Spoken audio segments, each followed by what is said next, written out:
Le code client qu'on va écrire, on va l'écrire dans une méthode main. On pourrait très bien l'écrire également dans un service REST, auquel cas il serait exécuté sur invocation de ce service REST. Mais là, comme on va l'utiliser pour invoquer notre service REST directement, ça va être plus simple de l'écrire dans une méthode main.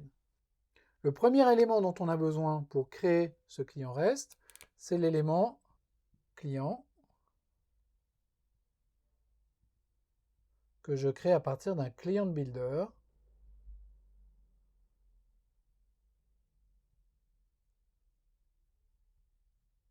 et de sa méthode factory new client. Ça me permet de créer un client HTTP auquel j'ai besoin de passer un certain nombre d'informations. La première information que je vais lui passer, c'est l'URL à laquelle il faut qu'il s'adresse. Pour ça, je vais créer un deuxième objet qui s'appelle WebTarget, que je vais appeler Target, que je crée à partir de cet objet client avec une méthode Target à laquelle je vais passer HTTP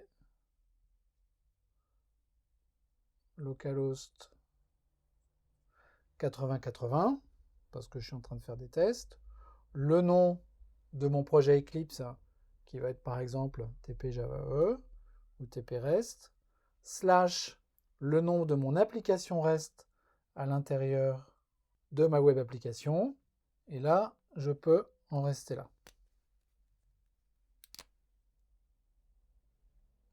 Il manque encore des morceaux d'URL, notamment pour aller jusqu'à commune et jusqu'à la clé primaire, mais je vais pouvoir compléter en fait cette première cible. Et puis ensuite, je vais me créer une deuxième web target.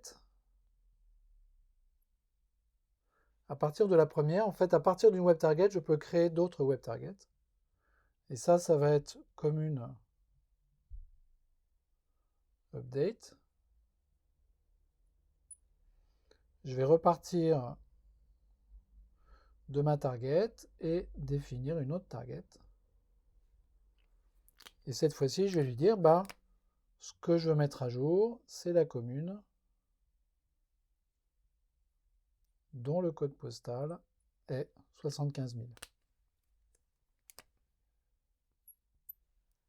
Donc là, je sais déjà que je vais avoir besoin d'une méthode à l'intérieur de mon service REST qui va répondre à cette URI commune slash une clé primaire, donc commune slash ID entre accolades.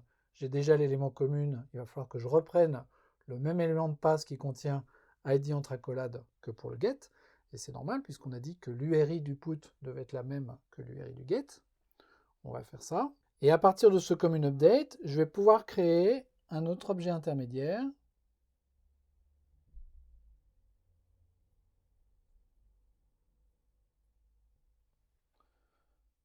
qui va me permettre de créer des requêtes. Et je vais dire que cette requête, elle prend du JSON en paramètre. Donc du mediatype, c'est le même objet mediatype que tout à l'heure. Point application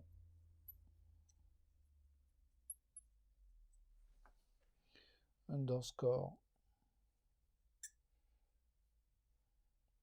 JSON. Et ça, ce machin-là va me retourner un objet de type invocation builder.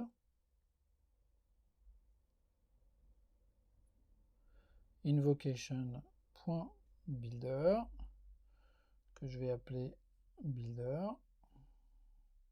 Et cet objet invocation builder va me permettre de construire des requêtes qui vont transporter leurs données au format JSON. Donc on y est presque. Je vais avoir besoin de me créer un objet spécial JAX-RS qui va me permettre de transporter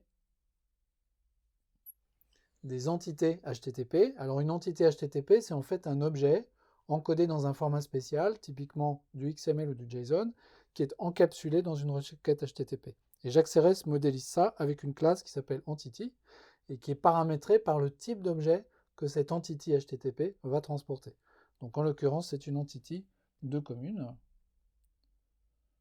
que je vais appeler Entity et que je vais créer avec une méthode factory de la classe Entity. Entity.entity. Là, je lui passe une commune que j'ai créée par ailleurs et je lui repasse, je ne vais pas le réécrire, le mediatype application.json. Donc j'ai créé ma commune de Paris avec le bon nom, éventuellement la bonne clé primaire, mais comme la clé primaire, je la passe aussi par la requête, je ne vais pas en avoir besoin dans cette commune. D'accord ? Je pourrais également passer un objet de transport, donc un objet qui va juste me permettre de transporter les paramètres dont j'ai besoin pour mettre à jour l'entité dont je passe la clé primaire.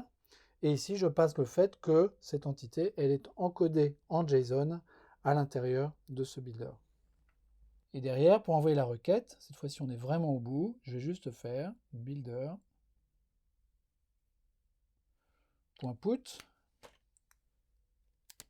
Donc c'est bien le put du HTTP que j'utilise. Si j'avais voulu faire un post, j'aurais fait un post. J'aurais pu utiliser ce pattern pour faire des posts. Et je vais passer mon entity en paramètre. Donc ce code-là me permet par API d'envoyer une requête qui porte une commune encapsulée dans du JSON, encodée en JSON, vers mon service REST disponible à l'URI commune / la clé primaire de cette commune. Alors maintenant, on va écrire le service REST qui va permettre de répondre à cette requête, de récupérer les champs de la commune au format JSON qui arrive en JSON et de mettre à jour la commune en base et éventuellement de retourner un code de statut correct pour dire que tout s'est bien passé.